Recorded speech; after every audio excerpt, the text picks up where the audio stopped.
Hi.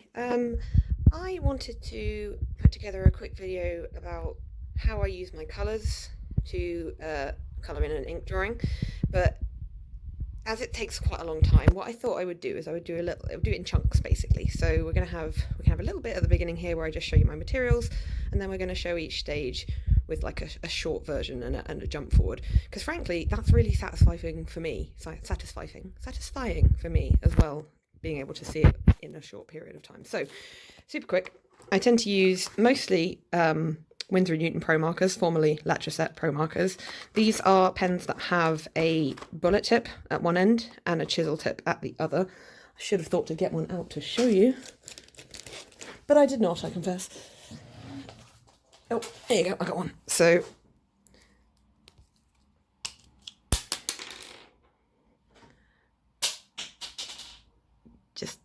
just there we go. Bullet tip.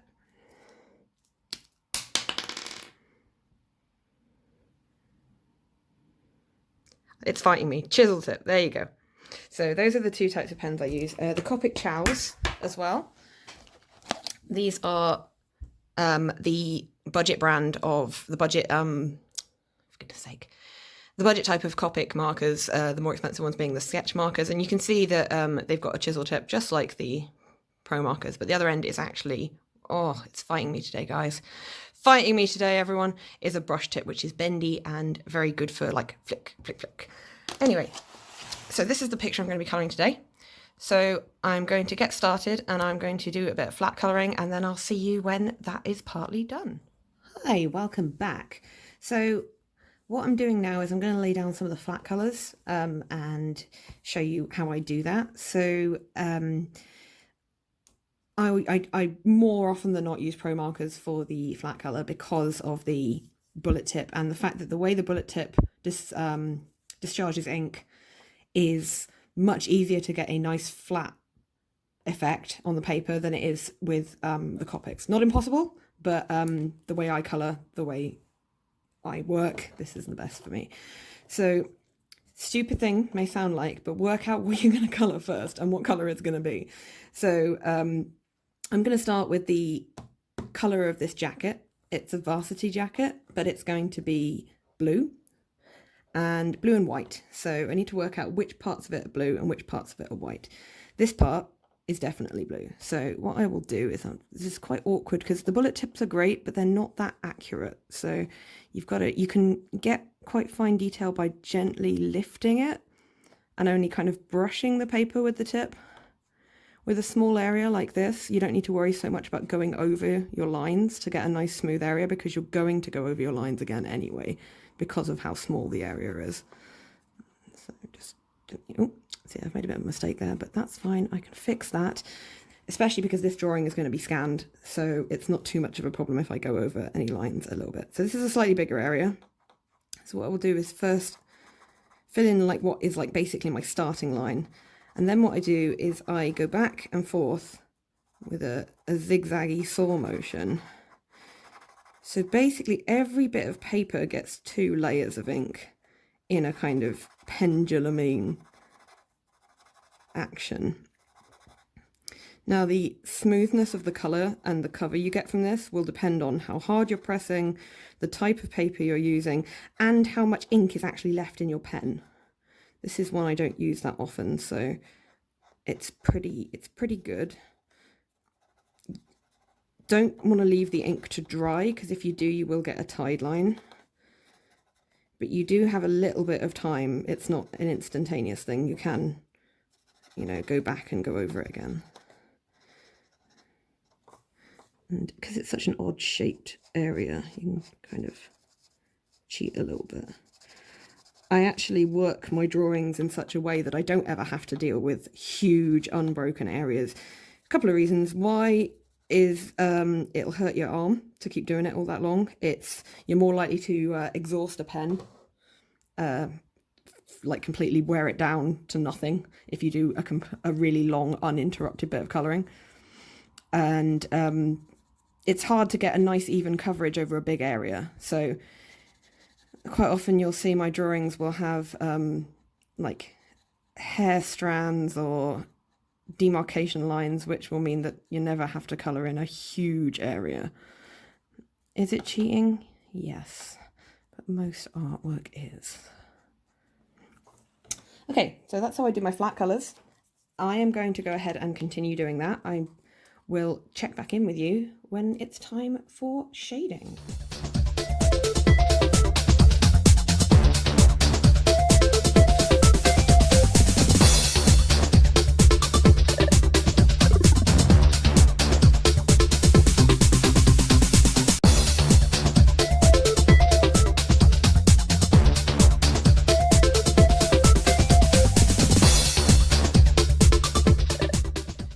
Well, I hope you enjoyed some of that sped up colouring. Didn't show you everything because I had to keep jumping out to look for references.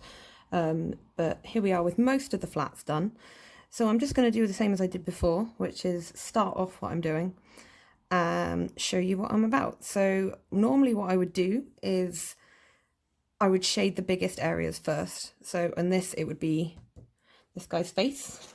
So sometimes it's a case of trying to find a shading colour that works. And you can see down here, I've been spot testing the colours, and I think I have a good shading colour for this guy.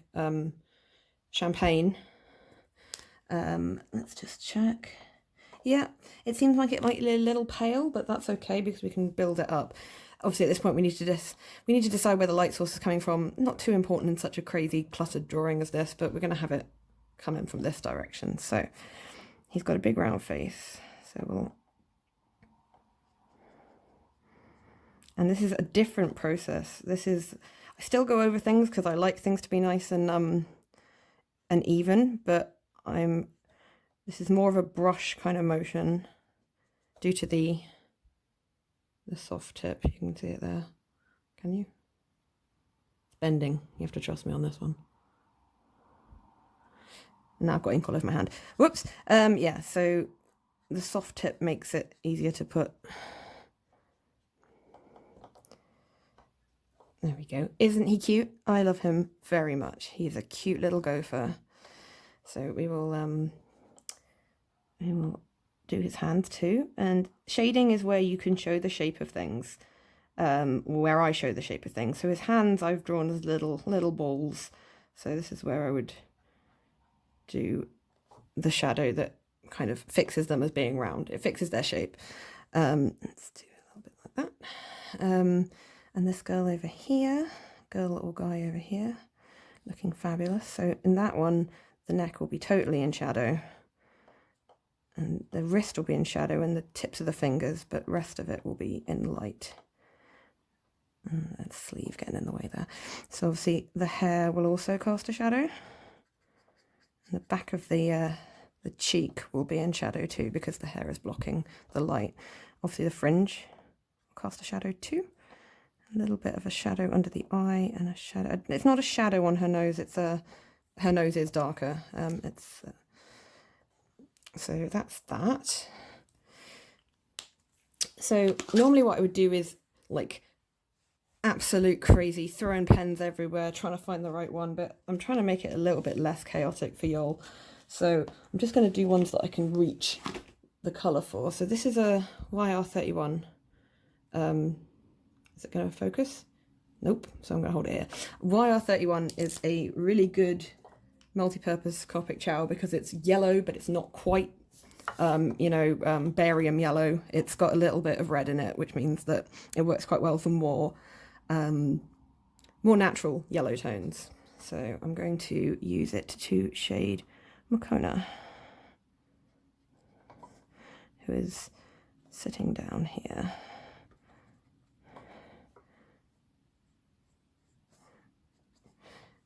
Just keeping this drawing quite simple because it has the potential to be very, very complicated. So let's keep it nice and simple. What else is going on in this drawing that I can shade? Oh, well, I've got the table here is in a colour called sandstone, which I use a lot because it's actually the main body colour of one of my characters. So let's think again about where the shadow is coming from. And just darken up the edge that wouldn't have a shadow. I'm not going to bother with full shadows of the DVDs here because a lot of, like, if you want really crisp shadows, you need a really strong, powerful light source. And most light sources in rooms are not that strong. So I'm not going to draw like a, I'm actually kind of faking this shadow a little bit because her legs are very much the same colour as the table. So I wanted to differentiate them a little bit and just draw some things under Glaceon to show that, you know, he's here. The reason those are blank is because I'm going to do them on the computer. I don't want to mess around with doing something so small with my pens and pencils. What else we got? So well, we'll have to go for a different rack of pens now because I want to show you a bit more. Okay, hope this is in focus. Right, the colour of this and that, they're both white, but I'm not going to leave it blank. I need to give it some kind of shape. And because they're both wearing blue, I'm going to choose a grey with a cool tone to it rather than a warm one. Cool tone greys just have a bit of blue in them, and I find it makes it, matching cool tone greys with blue makes more sense to me. That is absolutely not a rule. I just like it. So here we go, just nice quick putting some grey on, maybe like that, so you can see there's a fold in her jumper. This is all very basic stuff, not going into more complicated stuff. So there we go, he's got shadows cast by the light on his hands.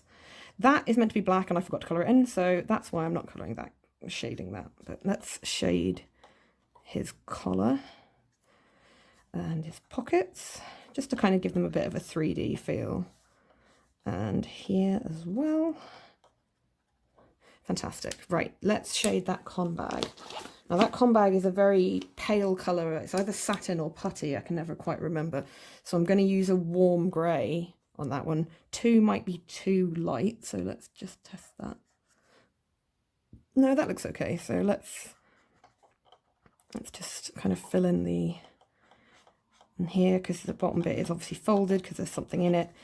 Do some lines to show there's stuff in it, and obviously the shadow of his hands holding it. Brilliant.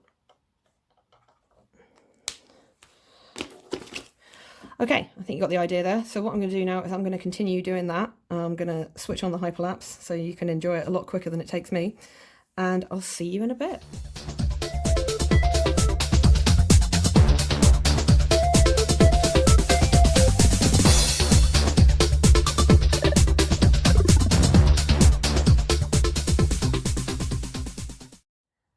Welcome back to the last section of this hopefully useful and interesting video with me. I'm just going to finish off by showing you the last stage, which is detailing. Not like a car. This is the last stage that I do on any piece of work, and it is literally all the little details and the highlights, which I count under detailing. So I'm just going to finish off the shading on this amazingly well-drawn pinata of QB from Madoka Magica, which I drew from memory. Can you tell? Yep, I thought so. It's not good. I forgot his ears the first time.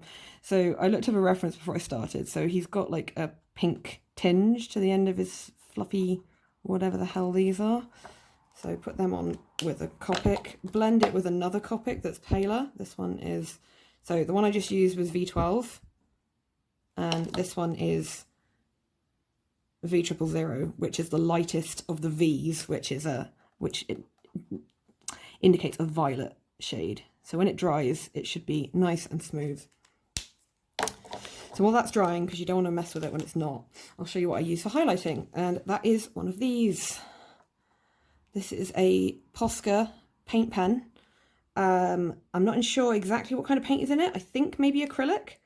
It's water-based, so it won't go on plastics that well, but this is not the smallest tip they do. This is one of the smallest tips. So because it's a paint pen, you have to kind of press the nib in a few times to get it going. So I'll do that off the side. So, and the reason I use these is because I've tried using white gel pens, and I find that after a while they just kind of don't run anymore. And I'm not sure why. Basically, I haven't got one here, but the white version of one of these is what I have used in the past, but I just find they don't last, and I've had a great time with Poscas. So what I would do is I would obviously light and put the light in his eyes, just like that. Simple, simples, as they say. Right, so I now think his little ear bits are probably dry, so I will put on the last bit, which is some dots which I spotted. So, boop, boop, boop. That might be too pale, actually. No, I think it's all right. I'll do the same for the Kyo pinata. Oh, he looks so mired. Just give him some eye dots. Beep, beep. So now I'm going to, let's zoom, can we zoom back out? Professional. There we go. So all that I have left to do on this is finish the shading, finish the highlighting, and then what I will do is choose a background colour that complements probably a red or a pink, and then it's time to scan it and get it onto the computer. So I hope you enjoyed this. I hope this was interesting. If there's anything else you'd like me to show you or anything you might find interesting, just let me know. This is going to be on Facebook, so you'll know me, so drop me a message. Anyway, hope this was fun. Take care. Bye bye.